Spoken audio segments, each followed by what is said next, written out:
जिला खुशाब के इलाका थल में आजकल हर तरफ सरसों के साग की बहार है। साग को सर्दी की खास सौगात समझा जाता है।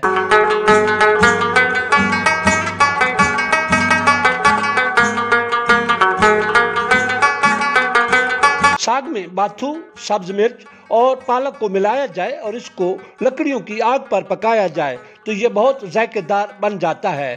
साग और मकई की रोटी जायका और ग़िज़ाइयत में अपनी मिसाल आप है। मकई की रोटी के साथ ताज़ा मक्खन हो तो खाना खाने का मज़ा दोबाला हो जाता है। शहरों से गांव में आने वाले मेहमान साग और मकई की रोटी को ताज़ा मक्खन के साथ शौक से खाते हैं।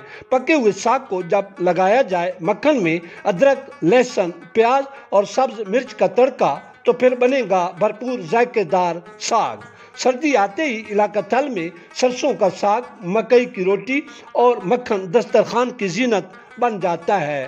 देहाती इलाकों की तो ये मनपसंद ग़िज़ा है ही, लेकिन शहरों में रहने वाले अफराद इसको बड़े शौक से खाते हैं और मज़ेदार साग और मकई की रोटी से लुत्फ़ उठाते हैं।